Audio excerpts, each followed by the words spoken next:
Sometimes I wonder if everything would have been different if my dad hadn't died that spring morning. I was only 6, but I remember it like it was yesterday.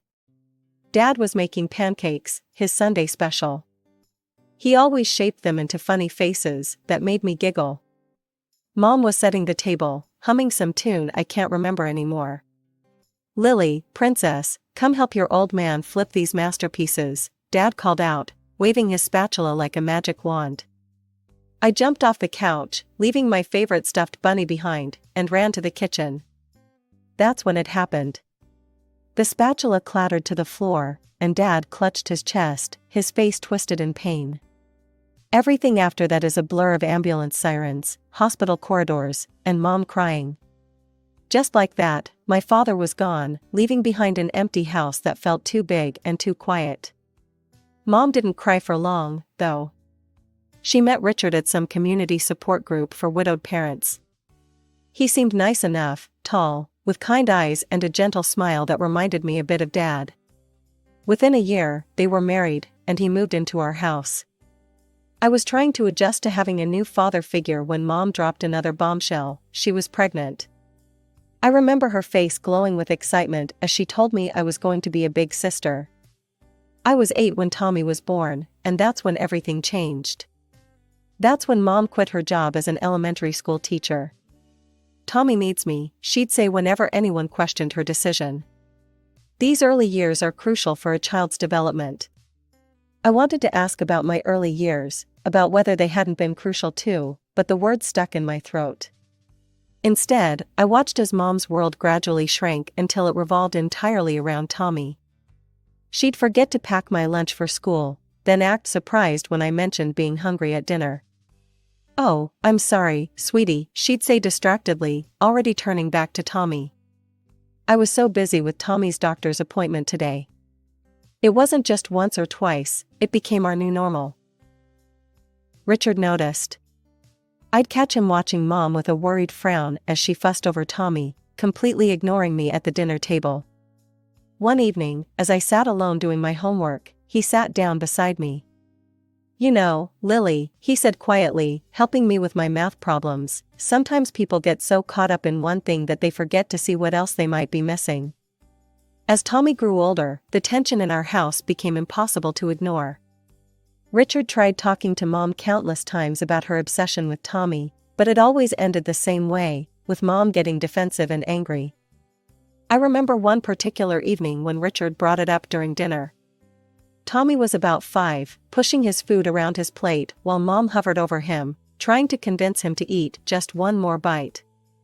"Sarah," Richard said, putting down his fork, "we need to talk about this. You can't keep hovering over him like this.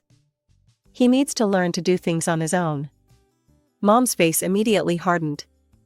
"What are you trying to say? That I'm a bad mother?" "That's not what I meant, and you know it," Richard replied, keeping his voice calm. "But you've got 2 kids here, not 1. And a husband too, by the way." I pretended to be very interested in my mashed potatoes, but I was hanging on every word. "Tommy needs me," Mom snapped. "He's still so young." I was young too, I muttered under my breath, but nobody seemed to hear me. The situation came to a head when Richard suggested enrolling Tommy in Little League Baseball. I was sitting on the stairs, supposedly doing my homework, when I heard them arguing in the kitchen. "Absolutely not." Mom's voice was shrill. "Do you know how dangerous baseball can be? He could get hit by the ball, or twist his ankle, or... For God's sake, Sarah, he needs to experience life. You can't protect him from everything." But Mom wouldn't budge. Instead, she enrolled Tommy in art classes at the community center. I still remember Tommy's sullen face as he sat there, mindlessly dragging his brush across paper while other kids actually tried to learn. He quit after 3 sessions, and Mom blamed the teacher for not understanding her son's creative spirit. Meanwhile, Richard started spending more time with me. Maybe it was his way of balancing out Mom's behavior, or maybe he just saw a kid who needed someone in her corner. He'd take me to my karate classes 3 times a week, sitting through every session, cheering louder than any other parent when I earned my belts. But while I was flourishing under Richard's attention, Tommy was becoming increasingly difficult. He'd leave his room a complete mess, toys and clothes everywhere, and Mom would turn to me with that look I'd come to dread. "Lily, be a dear and clean up Tommy's room," she'd say, not really asking, but telling. One day, Richard caught wind of this arrangement. "She's not his maid, Sarah," he protested. "He needs to learn to clean up after himself." That's when Mom burst into tears, pulling out her ultimate weapon. "I knew it. You love her more than your own son. How can you treat Tommy this way?" I watched Richard's face fall, saw the fight leave his eyes. He looked at me apologetically, then raised his hands in surrender.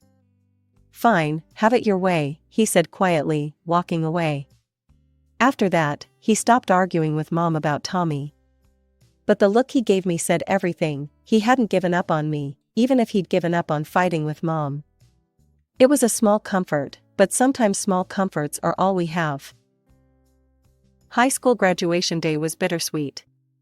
As I stood in my cap and gown, scanning the crowd, I spotted Richard beaming proudly. Mom was there too, but she kept checking her phone, probably texting Tommy's babysitter. Later that evening, Richard called me into his study. "I've been saving up," he said, pulling out a folder full of college brochures. "You can go wherever you want, Lily. Sky's the limit." Before I could respond, Mom burst in. "You can't be serious," she exclaimed. "That money should be saved for Tommy's future. He's going to need it more." Richard's face hardened, an expression I'd grown familiar with during these confrontations. "This is non-negotiable, Sarah. I've already made my decision." I ended up choosing Marshall University in West Virginia, far enough to start fresh, but not so far that I couldn't visit occasionally.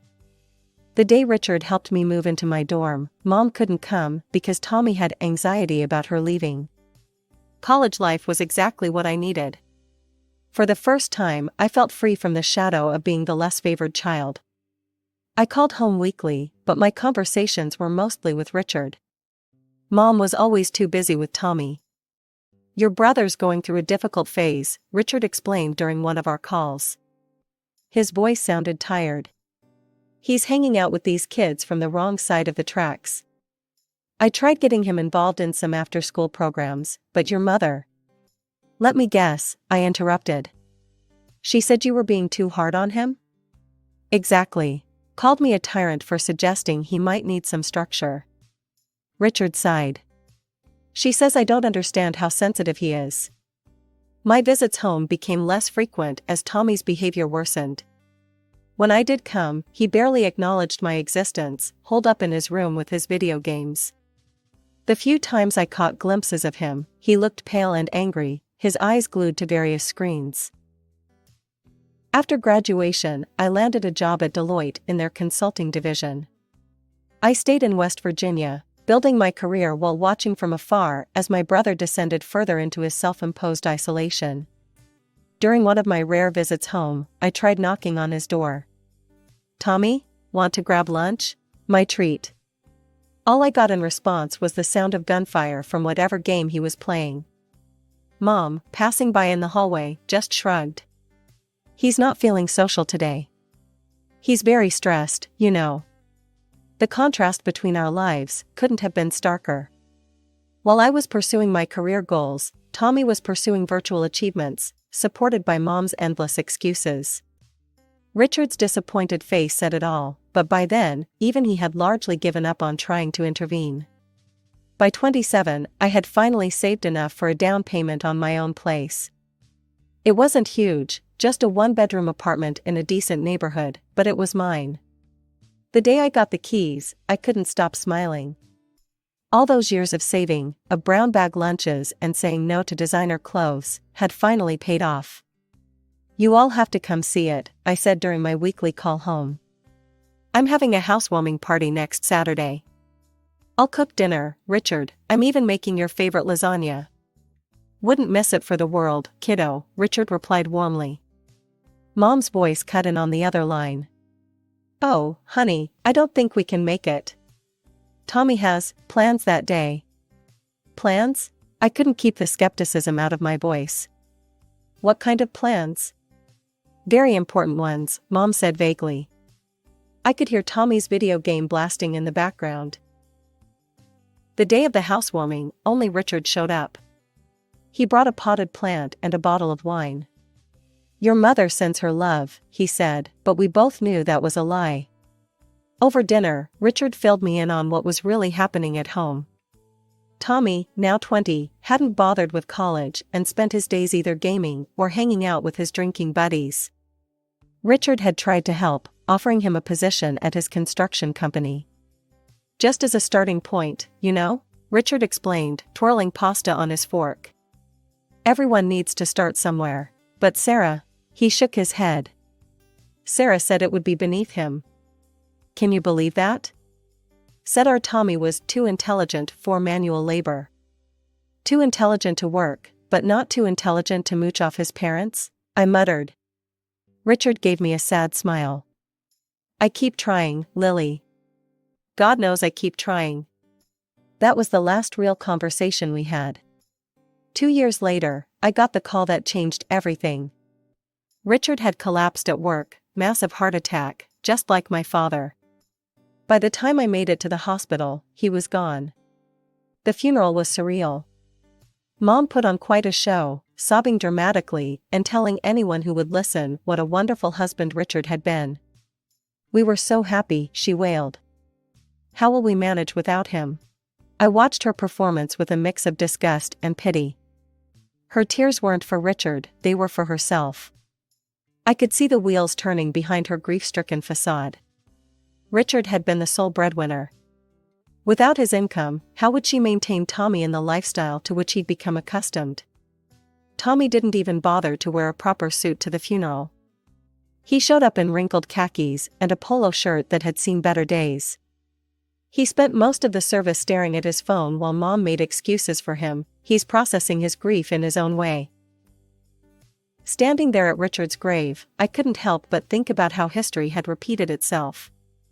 Another father figure, another heart attack, another funeral. Only this time, I was old enough to see everything clearly, including the fact that Mom's tears were more about her bank account than her broken heart. A year after Richard's death, I had mostly lost touch with Mom and Tommy. What little I knew came from Aunt Linda's occasional calls. They're getting by on Richard's savings, she told me. Your mom sold his Chevrolet last month. The tools from his workshop went before that. I tried not to care. I really did. But when Mom's number flashed on my phone one Tuesday evening, my heart still skipped a beat. Lily? Her voice sounded smaller than I remembered. I need you to come home, please. Something in her tone made me book a flight for the next day. When I pulled up to our old house, I barely recognized the place. The once pristine lawn Richard had meticulously maintained was overgrown with weeds. Paint peeled from the window frames, and one of the shutters hung crooked. But the house wasn't the only thing that had aged poorly. Mom opened the door, and I had to suppress a gasp. The vibrant woman I remembered had been replaced by someone who looked 20 years older than her actual age. Deep wrinkles lined her face, and her hair, which she'd always kept perfectly colored and styled, showed stark gray roots. Come in, she said, leading me into the living room.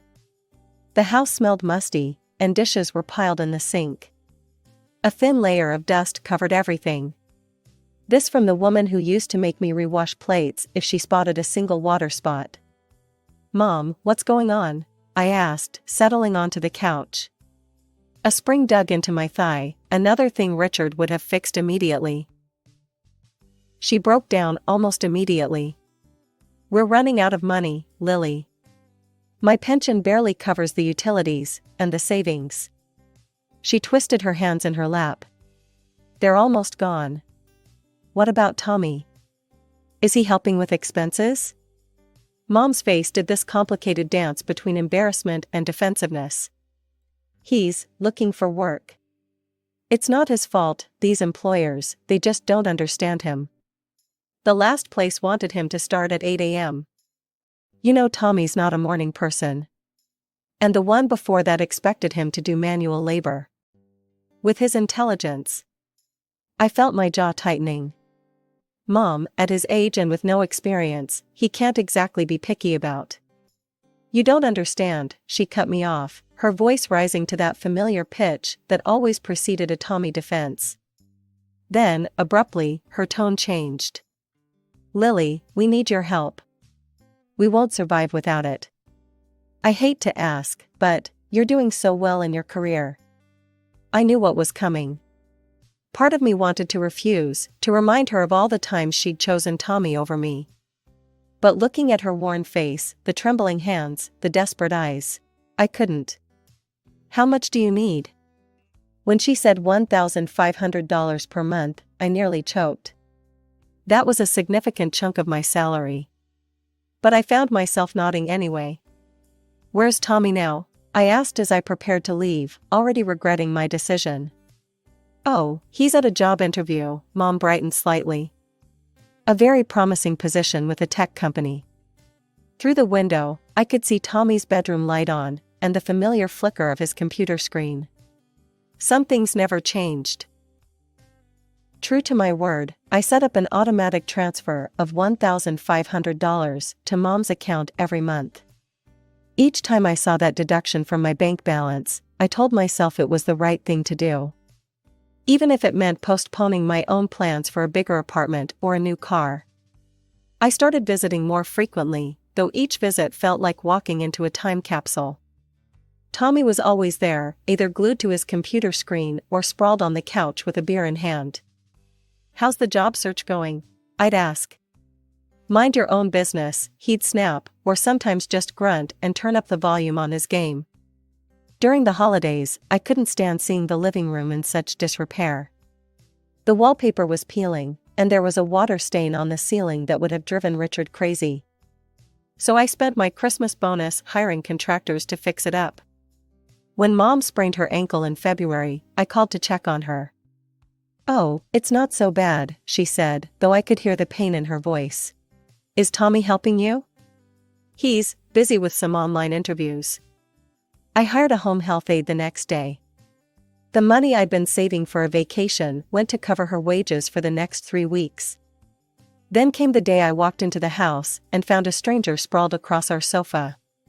She looked like she'd stepped out of a reality TV show, fake nails that could double as weapons, heavy makeup, and clothes that left little to the imagination. She was scrolling through her phone, surrounded by empty chip bags and soda cans. Who are you? I asked, though I had a sinking feeling I knew the answer. Tommy emerged from his room. This is Candy, he announced. My fiancée. She lives here now. Candy didn't even look up from her phone, just popped her gum loudly. I watched in disbelief as she reached into the grocery bag I'd just brought and helped herself to the premium cookies I'd bought for Mom. Nice to meet you too, I muttered under my breath. Later that evening, I called Mom to get her take on the situation. Oh, Lily. She sounded more animated than I'd heard her in months. Isn't it wonderful? Tommy's finally settling down. Candy's been such a good influence on him. He hasn't gone out drinking with those awful friends in weeks. That's because she's drinking all my imported beer at home, I thought, remembering the empty bottles I'd spotted in the recycling bin. But I held my tongue. And he's talking about getting a job, Mom continued excitedly. Candy's cousin knows someone at a tech startup. Tommy says it could be his big break.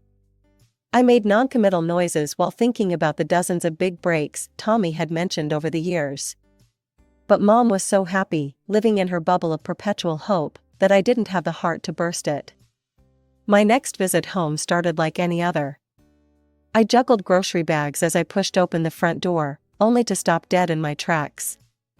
The house looked like a tornado had torn through it, dirty dishes piled high in the sink, takeout containers scattered across every surface, and clothes strewn about the living room floor. Candy lay sprawled on the couch, perfectly manicured nails tapping away at her phone screen. She didn't even look up as I set down the groceries. You know, I said, my voice sharp, you live here rent-free, eating food that I pay for. The least you could do is wash a dish or two. She looked up slowly, a smirk playing across her heavily glossed lips. Who do you think you are to come in here giving orders? This isn't your house. I grew up here, I shot back. You're just a guest. That's when she laughed, a harsh, triumphant sound that made my skin crawl. Oh honey, you've got it all wrong. This house belongs to Tommy now. Your mom signed everything over to him. There's a will and everything. I found Mom in the kitchen, organizing coupons she never used. Is it true? My voice sounded strange in my own ears. Did you make a will leaving everything to Tommy? She wouldn't meet my eyes at first, fiddling with the papers in front of her. Then something seemed to harden in her expression. Yes, she said flatly. It's true. I don't understand. The words came out barely above a whisper. I'm the one helping you. I'm the one sending money every month. Tommy doesn't work, doesn't contribute anything. Don't you dare talk about your brother that way. Mom's voice rose sharply. You don't understand him, you never have. Understand what? That he's a parasite? That he's perfectly content to live off my money while his girlfriend trashes our home? Oh, stop being so dramatic.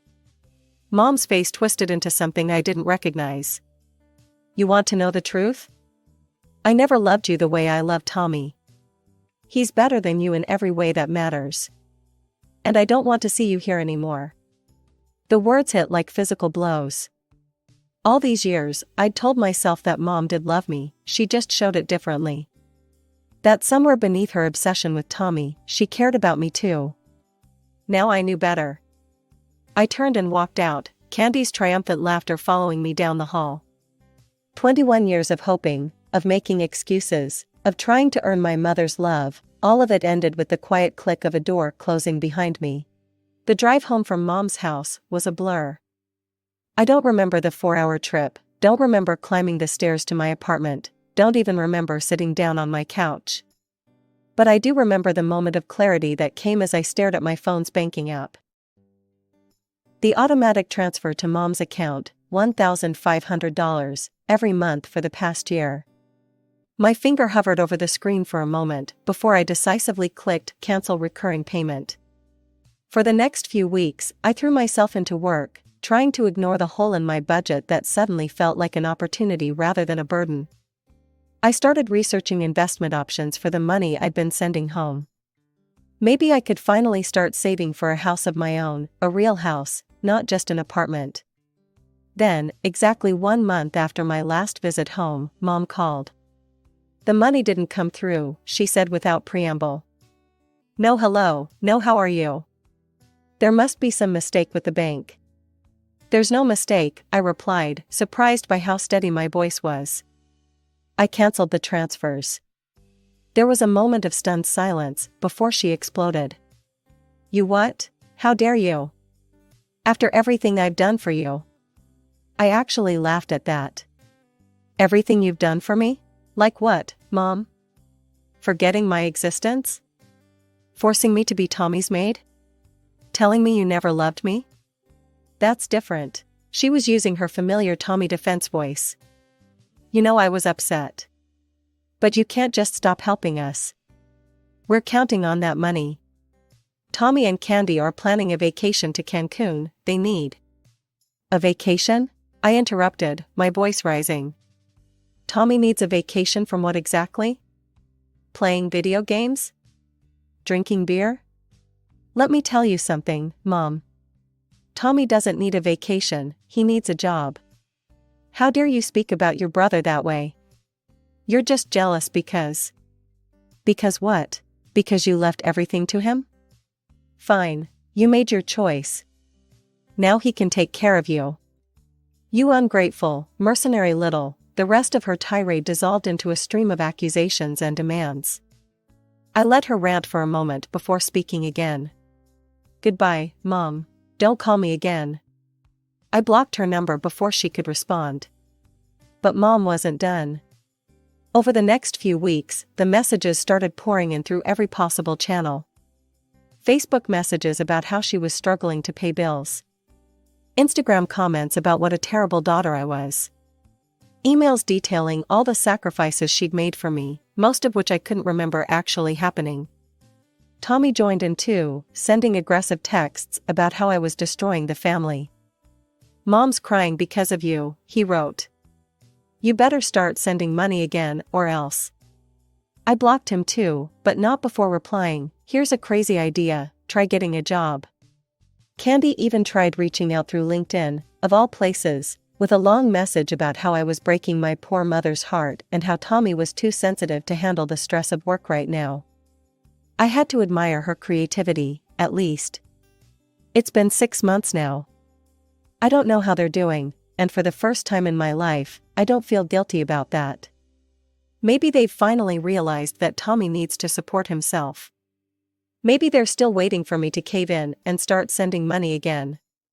Maybe they've found someone else to manipulate. The truth is, I don't need to know. What I do know is that the $1,500 I used to send them every month has gone into a down payment fund for my own house. I know that I sleep better at night, no longer awakened by angry messages or guilt-tripping calls. I know that Richard would be proud of me for finally standing up for myself. The other day, I drove past a construction site and saw a "now hiring" sign. For a moment, I thought about taking a picture and sending it to Tommy. But then I just smiled and kept driving. Their problems aren't my problems anymore. Finally, after all these years, I'm free.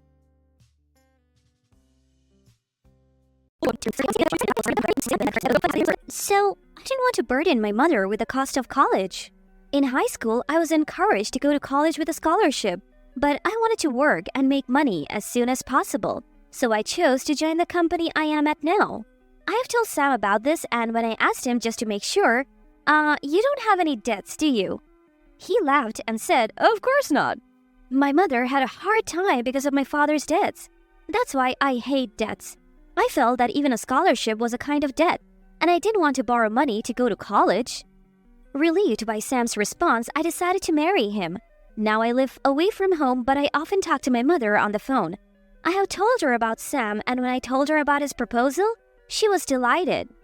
We haven't had a chance to introduce him to my mom due to Sam's schedule, but we are planning a meeting between both families soon, so I'll introduce him to her then. Before the family meeting, Sam asked me to visit his parents' house, so I, though nervous, went to his family's house with him. His mother, who greeted us, seemed to be a quiet person. After greeting her, we were led to the living room where his father was waiting. His father, in a word, seemed to be a big shot, and I was a little put off by him. Once the greetings were over, his father began to talk. Being a police officer himself, we had to listen for a long time to his stories about the cases he had solved. He keeps insisting that he was the only one who could have solved it, but all I can do is nod along. The tea that my mother-in-law prepared is growing cold, and I can't even find the right moment to eat the sweets in front of me. Looking at the clock, I'm shocked to find that only 20 minutes have passed. Time seems to be crawling at an astonishingly slow pace. That just goes to show how boring my father-in-law's stories are. Sam, sitting next to me, seems satisfied sipping his tea and munching on his snacks. And even more, he's asking my mother-in-law for a second cup of tea. Wait, was he always this inconsiderate? Or is he used to his dad's rambling that he doesn't feel the need to consider my feelings? Although I let my father-in-law's stories in one ear and out the other, nearly an hour of one-sided conversation leaves me feeling quite drained. Finally, it seems like his tale has come to an end. As I reach for my tea, just as I expected, it has gone cold. My mother-in-law tries to make a fresh pot, but Sam interrupts with, "It's fine, Melissa likes her drinks lukewarm." And that's why I ended up drinking cold tea. I mean, I do prefer my drinks lukewarm, but I would have preferred to drink it before it got this cold. My father-in-law goes out to have a cigarette, and when he returns, the smell of tobacco follows him in. I find it a little unpleasant, but I'm grateful he smokes outside. Just as I'm thinking this, something even more outrageous happens. My father-in-law brings out some documents and begins spreading them on the table.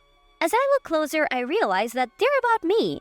I'm shocked, but he states matter-of-factly, "I had a background check done on you." Those words leave me with a sour taste in my mouth. It feels as though I have done something wrong. As he pursues the documents, he lets out a sigh.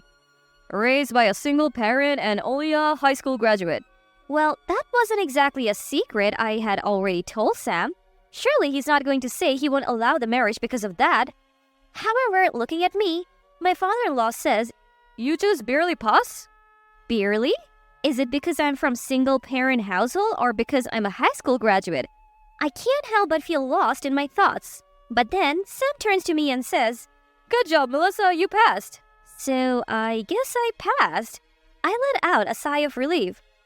"Oh, when you're a cop, you have to do a background check on whoever you're marrying," Sam explains. It's the first I have heard of this.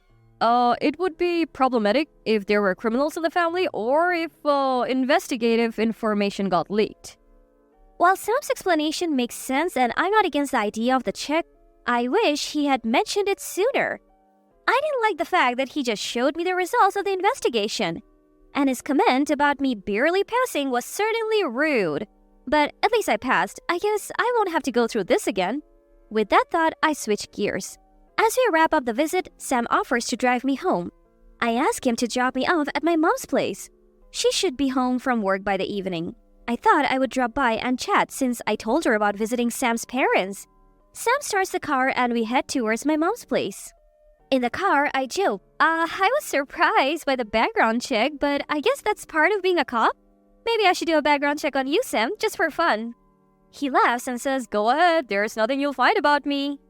Sam laughed. "Go ahead, you won't find anything about me." As we were talking, we got close to my parents' house. I sent my mom a message saying we'd be there soon. She kindly came out to the entrance of the apartment to greet us. Sam greeted my mom.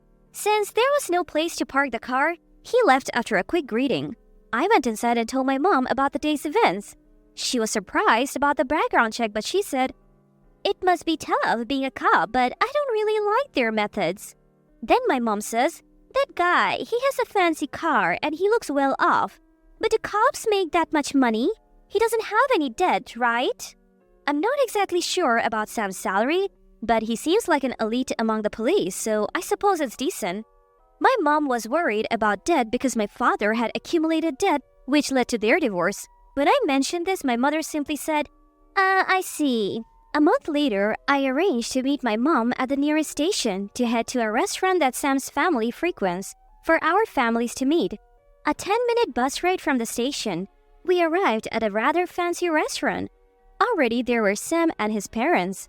Upon greeting them, my future father-in-law started off with, "Oh, we've been waiting. This is your first time in a place like this, isn't it? It must have been hard getting here without a car." He had a tone that could only be taken as snide. There was something I had to tell them today. But as I was pondering over how to put it, my future father-in-law started bragging about something again. I put up with it for about 10 minutes, but then I gathered my courage and opened my mouth. Excuse me?" At this, my future father-in-law immediately looked displeased. "What is it? It's rude to interrupt when someone is speaking. Don't you have any manners?" I was about to retort that the one who lacks manners is the one who endlessly talks about things no one is interested in, but I swallowed my words and took a deep breath. I'm sorry, but I would like to reconsider this marriage." When I managed to say that, Sam looked surprised and turned to me. "I thought I would marry Sam, but I want to rethink." "Melissa, what do you mean?" A flustered Sam glanced back and forth between me and his father. Is it because of the background check my dad did the other day?" I shook my head. The background check itself is not a big deal. "Then it's about my dad's attitude? I agree, it's inappropriate. It's rude to talk about the results of a background check like this, and it must have been torture listening to his bragging all the time, right?" When Sam said that, I couldn't help but chuckle. "You understand well, but why didn't you stand up for me at that time?" At this, Sam seemed at a loss for words. His father was glaring at Sam in silence. That's part of it, but that's not the main issue. Sam, you lied to me." Sam, who had been flustered, froze for a moment. "Lied? You mean about me dating two girls at once? But it's different. I've already been dumped by the other girl. I only have eyes for you, Melissa, believe me." Hearing Sam suddenly expose himself like that, this time I was the one who was frozen. Dating two girls at once? From what he's saying, he was dating two girls, got dumped by one of them, and decided to marry me? I was momentarily confused, but that must be it. I never expected I was being two-timed. My father-in-law continued to glare at Sam while my mother-in-law looked at us in shock. I couldn't bear to look at my own mother's face. I'm sure it was a picture of rage. I pulled out a document from my bag and handed it to Sam. Sam, looking utterly baffled, took the document. That's the reason we can't get married. As I said that and tried to leave the restaurant with my mother, my father-in-law started shouting angrily. Wait a minute, what's going on? Are you making fun of my son? We could sue you for unilaterally calling off the engagement, but you couldn't pay the compensation. We have given our blessing to this marriage because Sam likes you despite you being a high school graduate and raised by a single parent. What's your problem? You're incredibly rude. Is this how you were raised?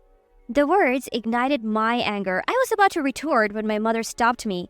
Excuse me, but this isn't a unilateral cancellation of the engagement, and I would appreciate it if you stopped ridiculing my daughter. When my mother spoke so clearly, my father-in-law looked taken aback. Next to him, Sam opened the document I had given him. My mother-in-law also peered in and her face turned pale. My father-in-law, however, continued to yell at me. What's this document? If you're marrying into a distinguished family like ours, you should be able to tolerate a little bit of two-timing. If you have a problem, speak up. I had just found out about the two-timing here, but that wasn't the reason I had mentioned. Does this man not listen to what people say? Moreover, I don't want to become a daughter-in-law to a person who can proudly call himself a member of a distinguished family.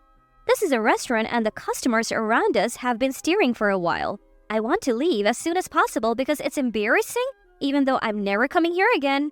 But it seems like I can't leave unless I explain. I speak up, calm but firmly. I thought it would be inappropriate to say it here with everyone watching, so I was just going to hand over the document, but it seems that won't suffice. Backing me up, my mother says, We have done some research too and found out something we simply cannot overlook. Taking a deep breath, I started to speak. The lie I mentioned is about debt. He told me he had no debt, but it seems he has been in debt many times. Whenever he's in trouble, he runs to you, father-in-law, for help. And he was also in debt during our relationship, which gives me reason to reconsider the marriage. I thought that would finally silence my father-in-law and let us leave, but now it seemed to be a matter of pride for him as he shouted back, Be quiet, if you're going to marry, you have to tolerate at least that much. So I'm not getting married, I replied with a sigh, and then an unexpected voice chimed in. It was my mother-in-law who had been silent until now. Enough is enough. I told you not to pay off Sam's debts because I wanted him to break the habit. But you did it again, didn't you? And it's embarrassing to call ourselves a distinguished family when you're not even married yet. Melissa, your mother, I deeply apologize for my husband and son's rudeness. I'll contact you again at a later date. With that, my mother and I left the restaurant. On the way home, I asked my mother, Mom, why did you say we should investigate? My mother laughed and said, Maybe it's a woman's intuition. When she first saw Sam, who had driven me home recently, she had a hunch. I didn't understand it at all, but she didn't want me to experience the same thing. So she requested the investigation, thinking that it would be fine if there was nothing. My mother's intuition was spot on. The background check results arrived last night, and I found myself reading them at the nearest station to where Mom and I were meeting today. I didn't have time to cancel our dinner, so that's how it happened. I can't say I hate Sam yet, but I do despise my father-in-law. I don't want to marry Sam so much that I'm willing to put up with his father. When I got home, I got a call from Sam. He was saying, I had plans to pay it back. It's not a problem, right? But even if he has plans to pay it back, I can't marry someone who borrows money so casually. Besides, he lied about not having any debts, and on top of that, he was two-timing me. That's when it hit me. Wait, I don't want to marry this man anymore, not even a bit. Once I realized that, there was nothing to worry about. So let's break up. Goodbye. And with that, I hung up on him. The next day, I got a call from an unknown number. It was my mother-in-law. She apologized to me and my mom, and then dropped a bombshell. She was getting a divorce. She also said she could introduce me to a lawyer if I wanted to claim damages for the broken engagement. Given that he lied and cheated on me, I decided to claim damages after some thought. My mother-in-law, who apparently had evidence of her husband's infidelity, got a hefty sum in alimony and divorced him. I claimed damages for the broken engagement from Sam. Apparently, he was two-timing me right up until he proposed, so I received a decent amount. When I told my friends who I met Sam with about this, the news spread, and one by one, Sam's friends started to distance themselves from him. According to my mother-in-law, the rumors about the two of them have spread at work, and the arrogant father-in-law is finding it hard to show his face. Sam apparently has no place at work either. Thanks to my mom, I was saved from marrying such a man. I am grateful to her, both in the past and now. We are planning a vacation, just the two of us, sometime soon. The sound of shattering glass jolted me from my thoughts. I flinched, my hands trembling as I gripped the edge of the kitchen counter. Ethan's thunderous footsteps echoed through the house, growing louder as he approached. "Laura, where the hell are you?" His voice, thick with anger, made my stomach churn. I took a deep breath, steeling myself.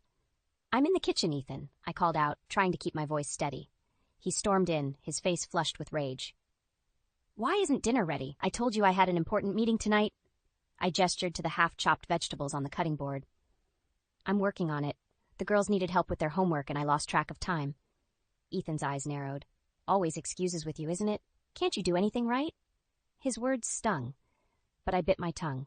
I'd learned long ago that arguing only made things worse. Instead, I turned back to the vegetables, hoping he'd leave me alone. No such luck. Ethan grabbed my arm, spinning me around to face him. "Look at me when I'm talking to you." The sharp scent of alcohol on his breath made me recoil. "You've been drinking," I said, unable to keep the accusation from my voice. He sneered. "So what if I have? Some of us actually work for a living." I yanked my arm free, anger finally overcoming my fear. "I work too, Ethan. Or have you forgotten about the hours I put in at your parents' store?" "Oh, please," he scoffed. "Playing shopkeeper isn't real work. If you were any good at it, maybe the business wouldn't be struggling." Before I could respond, the patter of small feet interrupted us. Our twin daughters, Emma and Olivia, appeared in the doorway, their eyes wide with concern. "Mommy, Daddy, why are you yelling?" Emma asked, her lower lip trembling. Ethan's demeanor changed instantly, a saccharine smile replacing his scowl. "Everything's fine, sweethearts. Daddy's just hungry. Why don't you go watch TV while Mommy finishes dinner?" The girls hesitated, looking to me for reassurance. I forced a smile. "Go on, girls. I'll call you when it's ready." As soon as they were out of earshot, Ethan's mask slipped.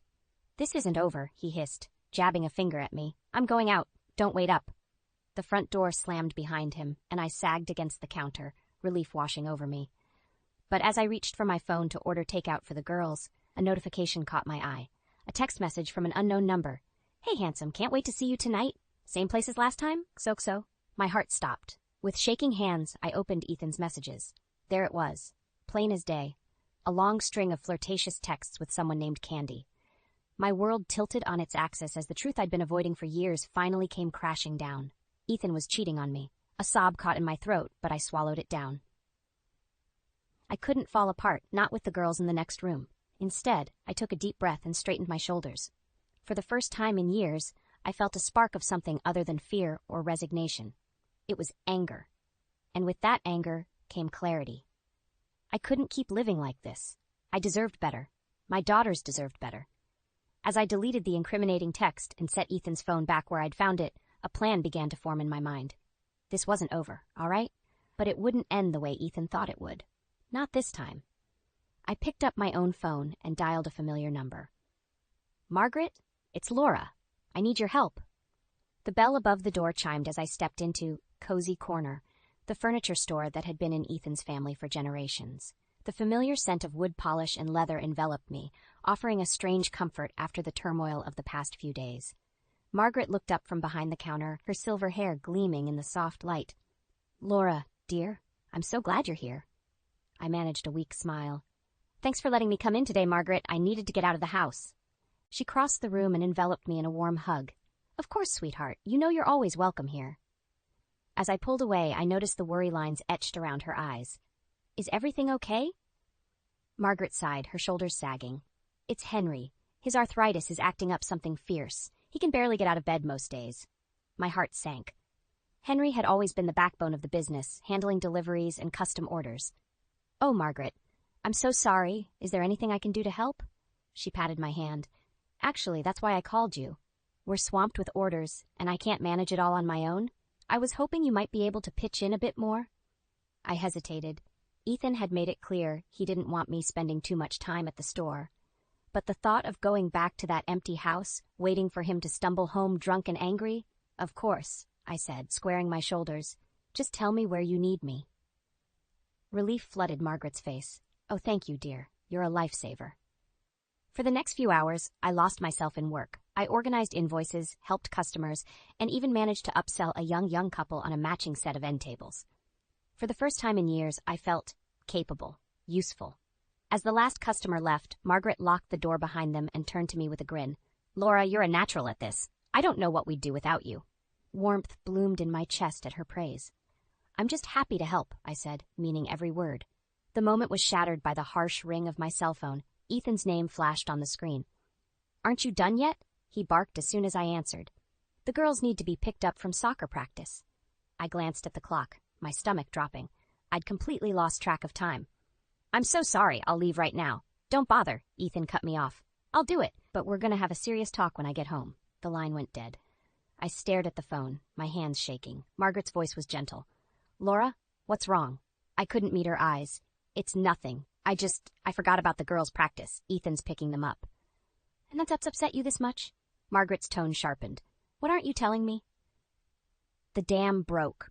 Words poured out of me, the fights, the drinking, the cruel words, and finally the text message I'd seen. Margaret listened in silence, her face growing stormier with each revelation.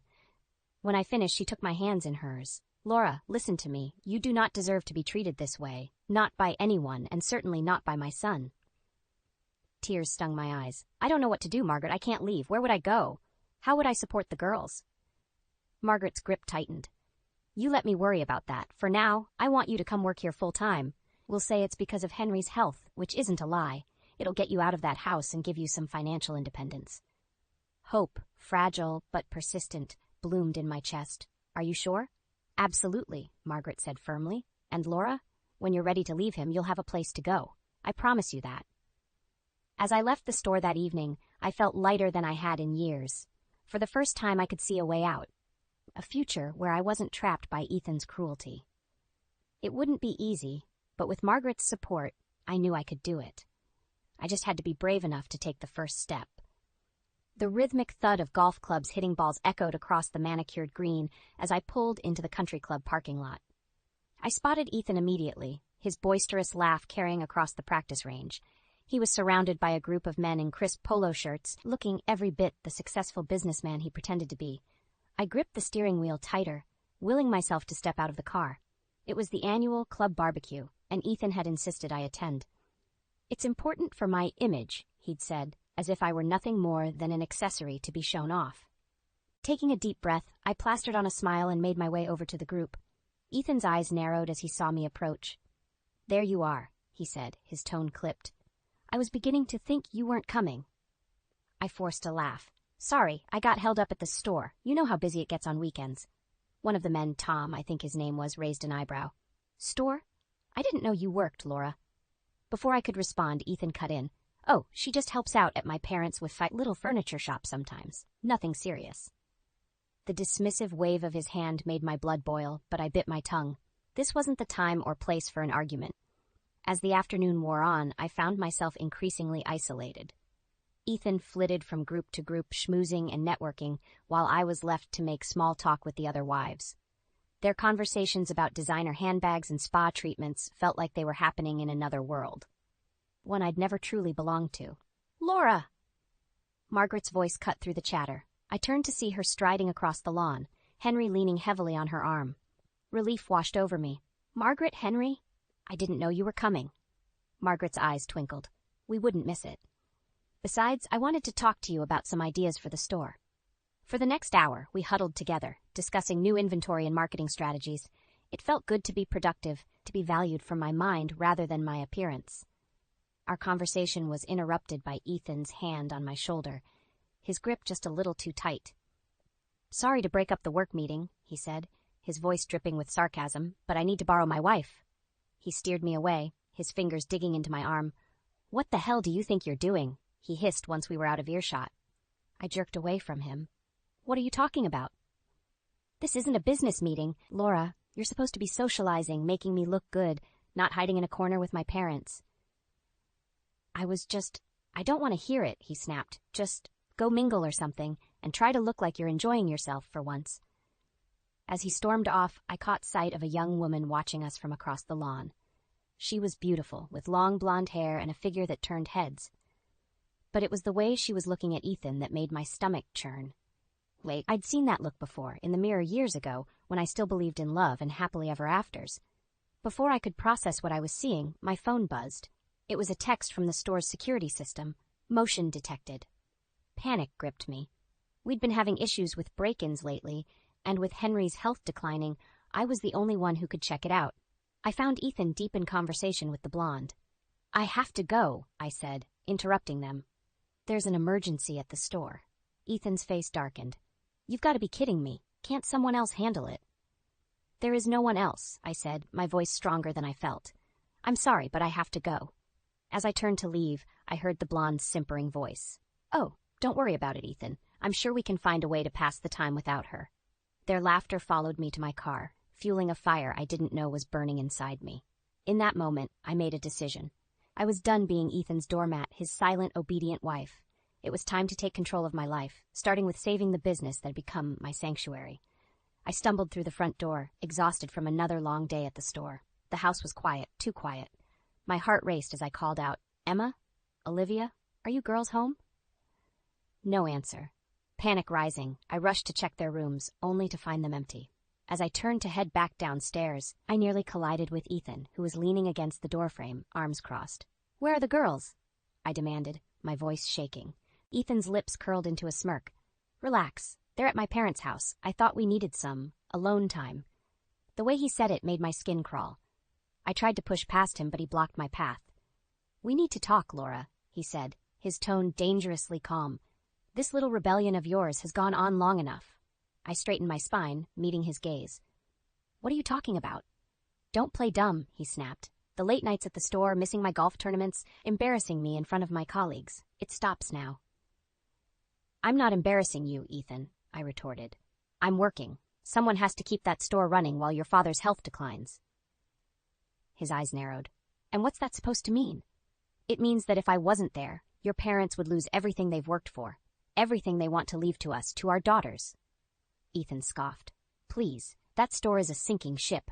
If they had any sense, they'd sell it and enjoy their retirement." His callousness shocked me. "How can you say that? It's your family's legacy." "Legacy?" He laughed bitterly. "It's a millstone around my neck. Do you have any idea how it looks to my clients when they find out my wife is playing shopkeeper in some dusty old furniture store?" I felt like I'd been slapped. "Is that all you care about? How things look?" "Wake up, Laura," Ethan shouted, making me flinch. "Image is everything in my world. If you can't understand that, maybe you don't belong in it anymore."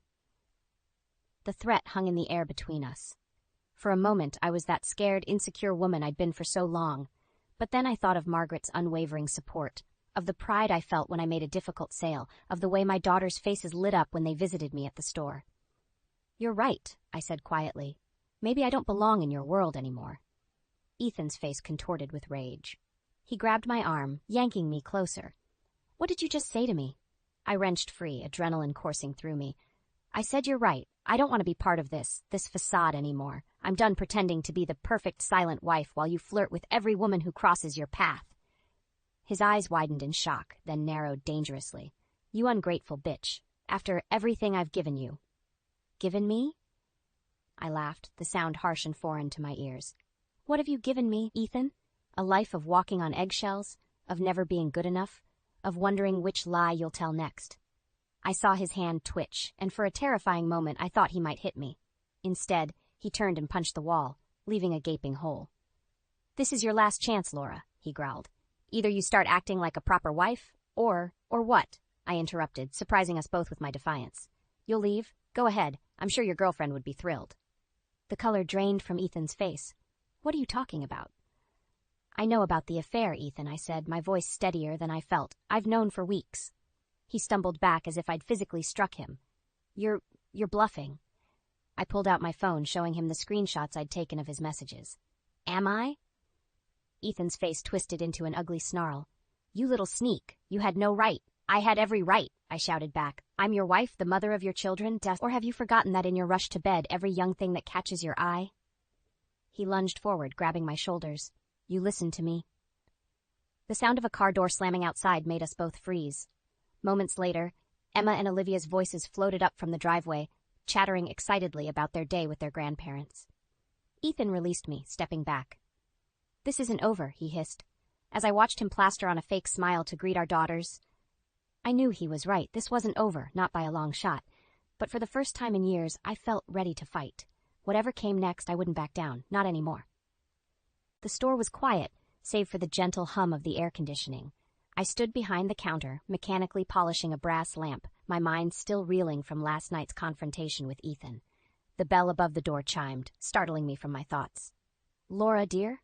Margaret's voice called out. "Are you here?" I forced a smile as she approached. "Hi, Margaret. I didn't expect to see you today." Her eyes narrowed, taking in my appearance. "You look terrible, sweetheart. What's wrong?" Before I could answer, the door chimed again. Ethan strode in, his face a mask of barely contained anger. My heart raced as he approached, but I stood my ground. "We need to talk," he growled, grabbing my arm. Margaret's voice cracked like a whip. "Take your hands off her, Ethan." He turned, seemingly noticing his mother for the first time. "Stay out of this, Mom. It's between me and my wife." "Not when you're manhandling her in my store, it isn't," Margaret shot back, moving to stand between us. Ethan's face flushed with anger. "Your store? That's rich. If it weren't for Laura playing shopkeeper, this place would have gone under months ago." I gasped, shocked by his cruelty. Margaret, however, didn't flinch. "Is that what you think?" she asked, her voice dangerously calm. "That Laura's just playing at running this business?" "Well, isn't she?" Ethan sneered. "It's not like she has any real experience. She's just a housewife with delusions of grandeur." The words hit me like physical blows, but before I could respond, Margaret let out a harsh laugh. "Oh, Ethan," she said, shaking her head. "You have no idea, do you? Laura's not just running the store. She saved it." Ethan's brow furrowed. "What are you talking about?" Margaret turned to me, her eyes softening. "Show him the books, Laura. Show him what you've done." With shaking hands, I pulled out the ledger I'd been meticulously maintaining. "We were in the red when I started," I explained, my voice gaining strength as I spoke. "But look at the last 3 months. We're not just breaking even, we're turning a profit." Ethan snatched the book from my hands, his eyes widening as he scanned the numbers. This can't be right." "It is," Margaret said firmly. "Laura's redesigned the showroom, implemented a new inventory system, even started an online store. She's done more for this business in 6 months than you have in your entire life." Ethan's face contorted with rage. He hurled the ledger across the room, sending papers flying everywhere. "You're choosing this shop over me?" he roared, rounding on me. "I'm your husband." "And I'm your mother," Margaret interjected, stepping between us once more. "And I'm telling you right now, if you don't walk out that door and cool off, you'll regret it." For a moment, I thought Ethan might explode. But then, without another word, he stormed out, the door slamming behind him. The silence that followed was deafening. I sagged against the counter, my legs suddenly unable to support me. Margaret was at my side in an instant, her arm around my shoulders. "I'm so proud of you, Laura," she said softly. "But you can't keep living like this. It's time to make a choice." I looked up at her, tears blurring my vision. "What choice?" Margaret's eyes were filled with a mixture of sadness and determination. "Whether you're going to keep letting Ethan control your life, or whether you're going to take charge of your own destiny." The weight of her words settled over me. I thought of my daughters, of the business I'd poured my heart into, of the woman I'd become when I wasn't living in Ethan's shadow. I don't know if I can do it," I whispered. Margaret squeezed my hand. "You're stronger than you know, Laura, and you won't be alone. Whatever you decide, I'll be right here with you." As I looked around the store, at the life I'd built, the success I'd achieved, I felt something shift inside me.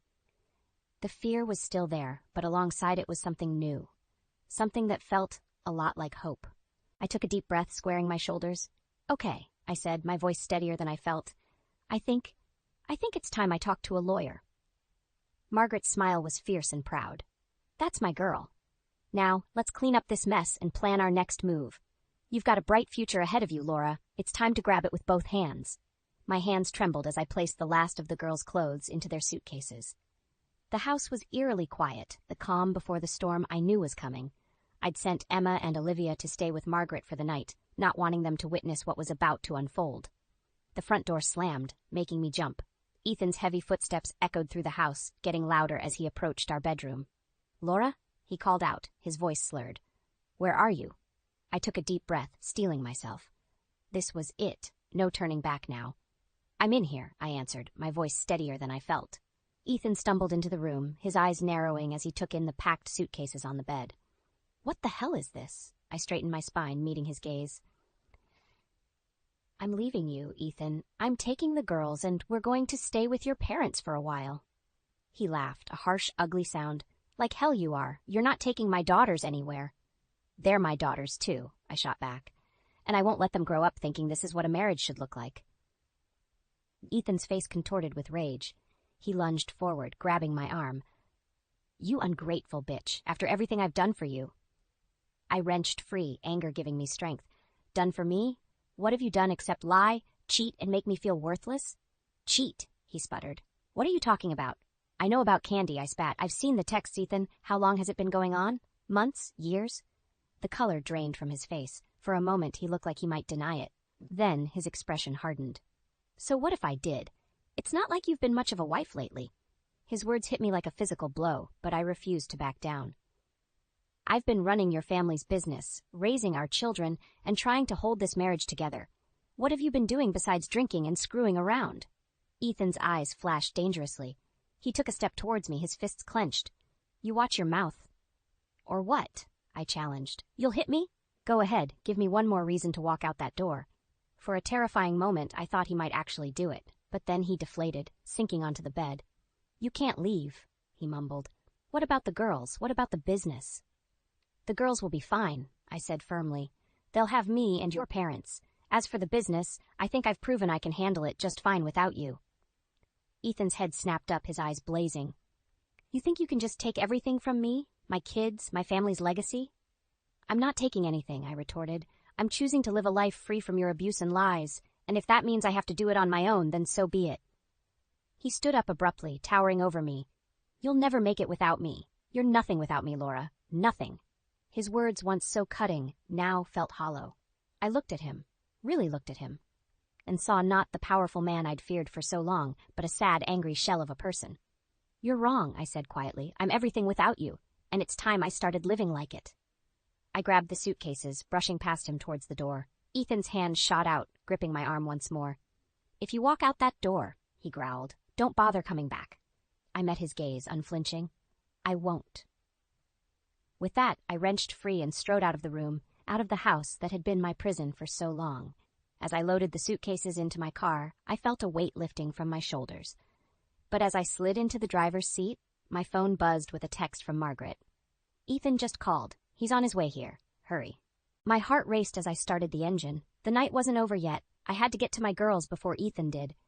As I peeled out of the driveway, I realized this wasn't just about leaving Ethan anymore. It was about protecting my children, my future, and the life I'd fought so hard to build. Whatever came next, I was ready to face it head on. My tires screeched as I pulled into Margaret and Henry's driveway, heart pounding. The front door flew open before I could even turn off the engine, Margaret rushing out with Emma and Olivia in tow. Hurry, she called, ushering the girls towards my car. Ethan just called again. He's almost here. I jumped out, helping to buckle the girls into their seats. They looked scared and confused, their eyes wide in the darkness. Mommy, what's happening? Emma whimpered. We're going on a little trip, sweetheart, I said, trying to keep my voice calm. Everything's going to be okay. Just as I slammed the car door shut, headlights swept across the yard. Ethan's SUV came barreling down the street, tires squealing as he pulled in behind my car, blocking our exit. Laura, he roared, stumbling out of the driver's seat. What the hell do you think you're doing? I stood my ground, positioning myself between Ethan and the car. I told you, Ethan. I'm leaving. The girls are coming with me. He lunged forward, but Margaret stepped between us. That's far enough, Ethan, she said, her voice steely. Ethan's face contorted with rage. Stay out of this, Mom. This is between me and my wife. Ex-wife, I corrected, my voice stronger than I felt. I'm filing for divorce first thing in the morning. Like hell you are, Ethan snarled, trying to push past Margaret. You're not taking my kids anywhere. Henry appeared in the doorway, leaning heavily on his cane. Son, you need to calm down. He called out. You're scaring the girls. Ethan's gaze snapped to the car, where Emma and Olivia were watching with tear-stained faces. For a moment, I saw a flicker of shame cross his features, but then his eyes hardened again. This is all your fault, he spat at me. You've turned my own parents against me. You've poisoned my children. No, Ethan, Margaret cut in. You've done this to yourself, with your drinking, your affairs, your neglect. Ethan reeled back as if he'd been slapped. You knew? We've known for a long time, Henry said sadly. We just hoped you'd come to your senses before it was too late. Ethan's shoulders sagged, the fight seeming to drain out of him. For a moment, I almost felt sorry for him. Then he looked up, his eyes blazing with a dangerous light. "Fine," he said, his voice low and menacing. "If this is how you all want it, then so be it. But don't think this is over, Laura. I'll see you in court. I'll take everything. The kids, the business, everything." Before I could respond, he stormed back to his car. The engine roared to life, and he peeled out of the driveway, leaving the acrid smell of burning rubber in his wake. For a moment, we all stood in stunned silence. Then Emma's muffled sobs broke the spell. I rushed to the car, gathering both girls into my arms. "It's okay," I murmured, stroking their hair. "It's all going to be okay now." Margaret placed a gentle hand on my shoulder. "You can stay here as long as you need, dear. We'll help you get through this." I looked up at her and Henry, overwhelmed with gratitude. "Thank you," I whispered. "I don't know what I'd do without you." As we made our way inside, the girls clinging to me, I felt a strange mix of emotions. Fear of what Ethan might do next, grief for the marriage I'd once believed in, but also hope. Hope for the future. I was finally brave enough to claim for myself and my daughters. I tucked the girls into bed in the guest room, their little faces finally peaceful in sleep. As I closed the door behind me, I took a deep breath. Tomorrow would bring new challenges. Lawyers, custody battles, the struggle to keep the business afloat. But for the first time in years, I felt ready to face whatever came my way. I wasn't just Laura, Ethan's wife, anymore. I was Laura, mother, businesswoman, survivor, and I was just getting started. 5 years. It had been 5 years since that night I drove away from Ethan, my daughters in tow, towards an uncertain future. Now, standing in the newly expanded showroom of Cozy Corner, I could hardly believe how far we'd come. The bell above the door chimed, and I turned to see Margaret entering, her silver hair gleaming in the sunlight. "Laura, dear, the place looks magnificent." I beamed, pride swelling in my chest. "Thanks, Margaret. I couldn't have done it without you and Henry." She waved off my gratitude. "Nonsense. This is all you, my dear. You've turned this little shop into a thriving business." As if on cue, Emma and Olivia burst through the door, their backpacks bouncing. "Mom, guess what?" Emma exclaimed. "I got an A on my science project." "That's wonderful, sweetheart," I said, pulling her into a hug. "And how was your day, Olivia?" "Good," she replied, her eyes scanning the store. "Is Grandpa Henry here? I wanted to show him my new sketches." Margaret chuckled. "He's in the back, dear. Go on, he'll be thrilled to see them." As the girls disappeared into the workshop, I felt a familiar pang of guilt. "They barely see their father anymore," I murmured. Margaret's expression softened. "That's Ethan's choice, Laura. You've done everything you can to facilitate a relationship." I nodded, remembering the bitter custody battle, the missed visitations, the child support checks that arrived sporadically, if at all. But I'd kept my promise to myself and my daughters. We'd built a life full of love, stability, and purpose. The phone rang, interrupting my thoughts. "Cozy Corner, this is Laura speaking. Laura?" Ethan's voice, slurred and desperate, came through the line. "I need to see the girls. It's been too long." My heart raced, old fears resurfacing. "Ethan, you know the court order. If you want to see them, you need to." "To hell with the court order," he shouted. "They're my daughters, too." I took a deep breath, steeling myself. "I'm sorry, Ethan, but I can't let you see them like this. Call me when you're sober and we can discuss." The line went dead. I stared at the phone, my hands shaking. Margaret was at my side in an instant. "Was that him?" I nodded, unable to speak. "Oh, Laura," she sighed, pulling me into a hug. "I'm so sorry. I had hoped." "I know," I whispered. "Me too." Just then, the girls emerged from the workshop, their faces alight with excitement. "Mom, Grandpa Henry says we can help paint the new delivery truck," Olivia exclaimed. I forced a smile, pushing aside my worries. "That sounds wonderful, sweetie. Why don't you two go pick out some colors?" As they scampered off, Margaret squeezed my hand. "You've done right by them, Laura. Don't ever doubt that." I looked around the store, at the thriving business I'd built, at my daughter's laughter echoing through the halls, at the family I'd found in Margaret and Henry. And I realized something profound. All of this, was what I'd been fighting for. Not just to escape Ethan, but to create a life filled with love, purpose, and joy. A life where my daughters could grow up strong and confident, surrounded by positive role models. The bell chimed again, and I turned to see a young woman enter, her eyes wide as she took in the store. "Can I help you?" I asked. She nodded, looking nervous. I'm leaving my husband. A friend told me you might be hiring." I felt a surge of emotion, recognizing the fear and hope in her eyes. "Why don't we sit down and talk?" I said gently. "I have a feeling we might have a lot in common." As I led her to the office, I caught sight of my reflection in a mirror. The woman staring back at me was strong, confident, and at peace. She was a far cry from the scared, insecure woman I'd been 5 years ago. That woman had taken a leap of faith, choosing an uncertain future over a toxic present.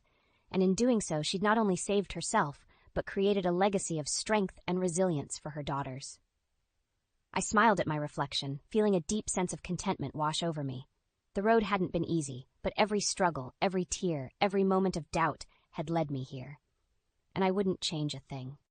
We're getting a divorce. I don't need a wife who abandons her husband. That's what my husband, Eldon, said to me after I gave birth at my parents' home. He even shoved pre-filled divorce papers in my face. Up until now, Eldon hadn't shown any concern for me during my pregnancy. In fact, he quit his job for selfish reasons and is now unemployed. I finally lost all love for Eldon. I don't need a husband like this, and it's bad for our child too. I coldly said, "Fine, I'll give you the divorce you want," and firmly decided to leave Eldon. My name is Gloriana Ambrosio. I'm a 30-year-old average woman working as an office employee. I have a husband the same age as me named Eldon, and we got married when we were 26. We became close quickly because we worked in the same department. Eldon was a very kind person and took his job seriously. He confessed his feelings to me, and since he was someone I felt comfortable with, we got married after a year of dating. His father, Caden, is a responsible person who runs his own business. Eldon always said, "My dad is strict and scary," but Caden has been kind to me. We never had big fights, and our marital relationship was good. But then a major incident happened 8 months ago. I was called into the boss's office at work. Wondering what it was about, the boss told me something unexpected. "Actually, I've heard Eldon's work attitude is poor. Specifically, he doesn't meet deadlines and doesn't apologize for being late to client meetings. His boss is at a loss about what to do. Could you talk to him?" Shortly after Eldon and I got married, we were separated into separate departments. I was shocked. We had been in separate departments since we got married, and I had believed Eldon was working diligently. There was no sign of any change at home, and I started to worry that he might be under stress. I asked Eldon about it that evening. Then he promised me, "No, I'm not getting along well with my boss. I'll talk to him and resolve it, and I'll change my attitude." But a week later, he came home and said, "I quit my job. I can't work under that boss anymore." I checked with his boss, and it was true. "Eldon's work attitude has worsened since joining this department. He doesn't reflect on his actions and only makes excuses. That led to an argument, and he quit." For the record, Eldon's boss is well-liked and respected in the company. It was natural to think the problem was with Eldon. Still, he seemed to regret quitting. "I'm sorry for the trouble. I'll find another job soon," he said. I thought things would be okay, but that was wishful thinking. A month passed and Eldon only complained. "No company wants me," without seriously job hunting. He graduated from a prestigious university and has work experience. There should be at least one company willing to hire him. When I asked what kind of company he wanted, he said, "One without a nagging boss, where I can make at least $5,000 a month. I went to a prestigious university. I should be picky." My thought was, you're being way too picky. I just wanted him to work like a normal person. But Eldon continued to avoid work, becoming fully unemployed. I was puzzled by Eldon's change of character. But one day, I came home from work to hear Eldon talking on the phone. Since Gloriana is working, I don't have to. I'll just sweet-talk her into supporting me. I never thought pretending to be serious would work this well. At that moment, I realized I'd fallen for a complete fraud.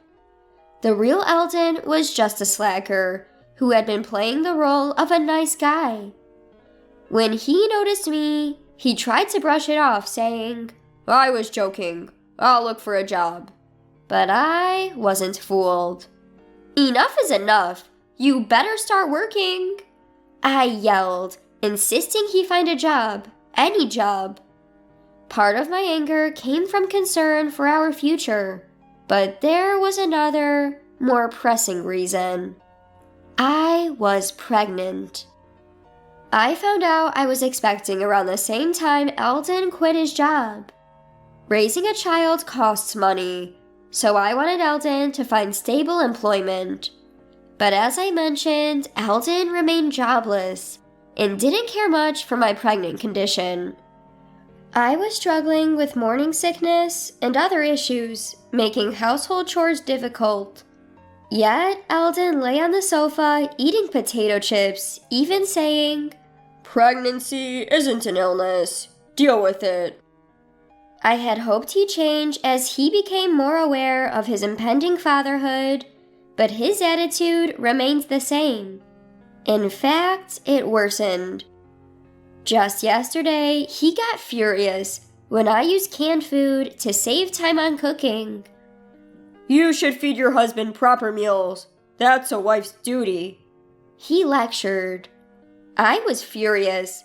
We had a heated argument. And not once did he mention concern for our child. I'm seriously worried about our future together. Some might say, why not just divorce him? But if I do, our child will be born into a fatherless home. I'm emotionally unstable, especially with my first pregnancy, and the due date is approaching. I've decided to put off any serious discussions until after the birth. Given Eldon's unreliability, I chose to give birth at my parents' home. My parents agreed it was the best option, but even then, Eldon complained. What am I supposed to do without you? Who's going to do the chores?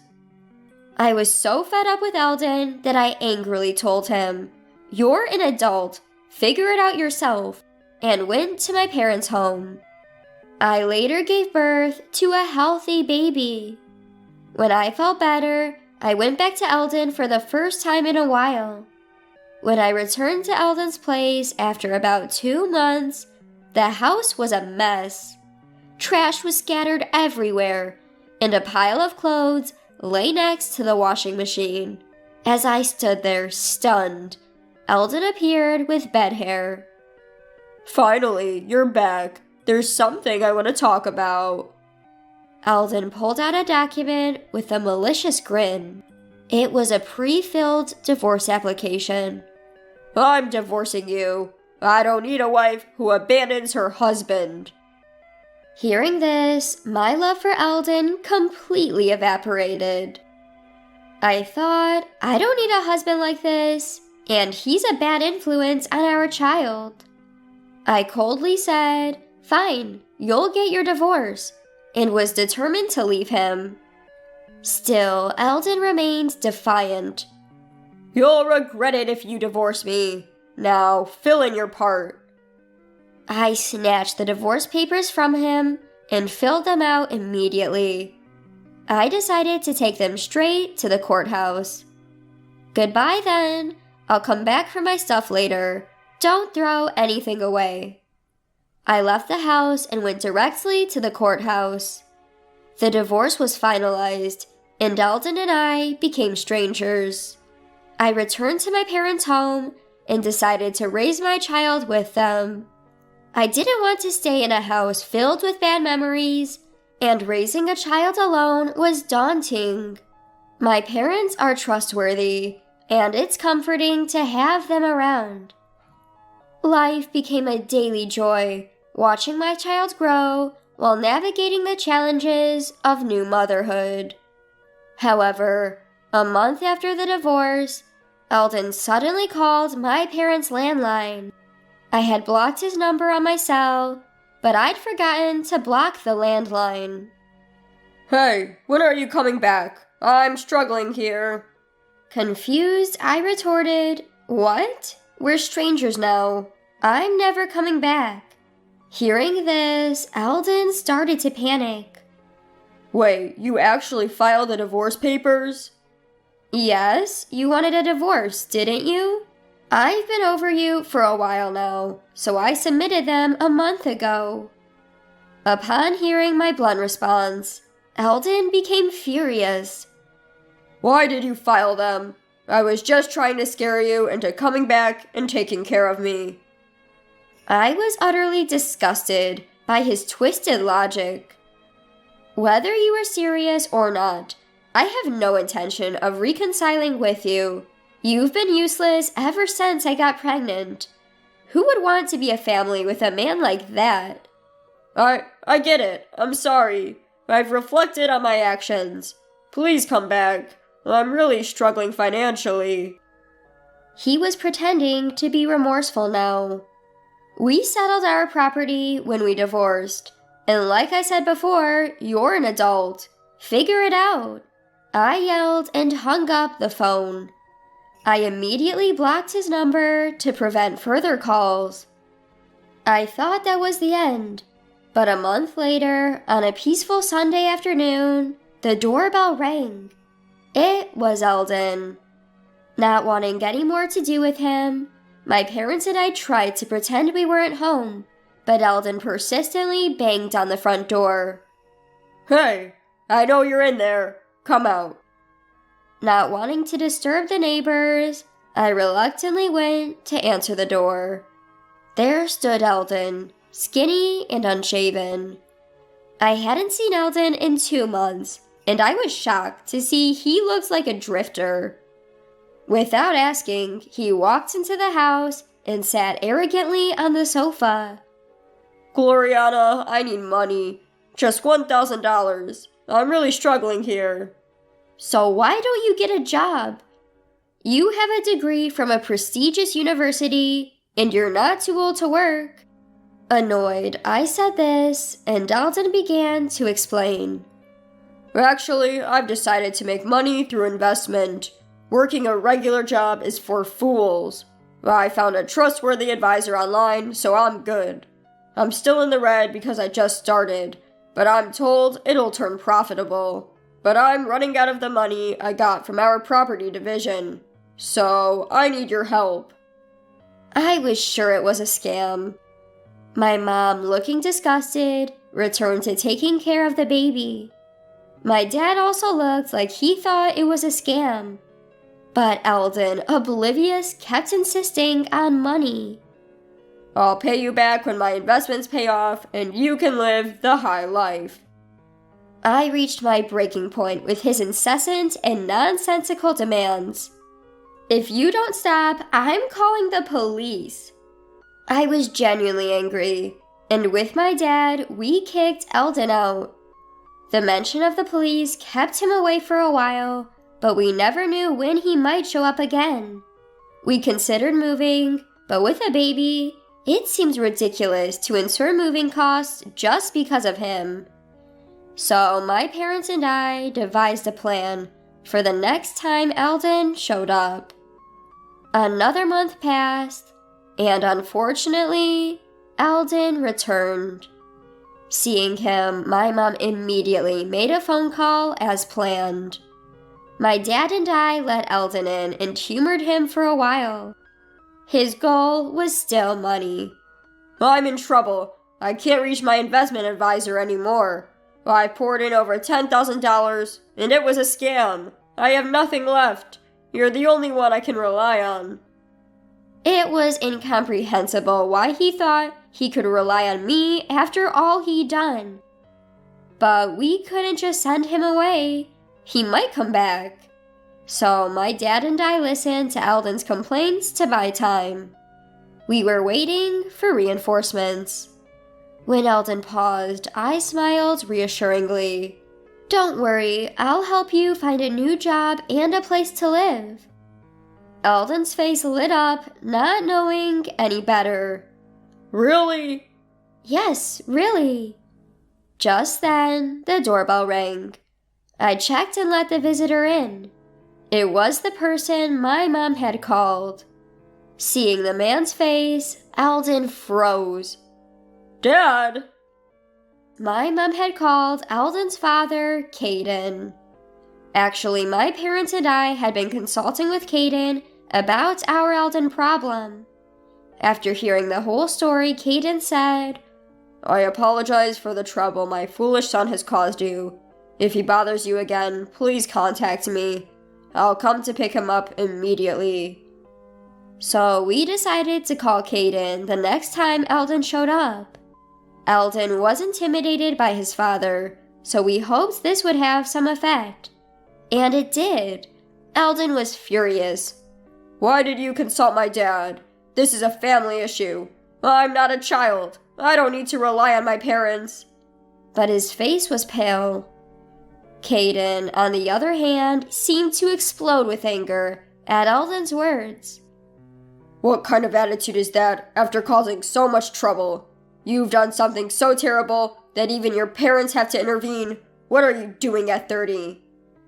Eldon was silenced and was taken away by Caden.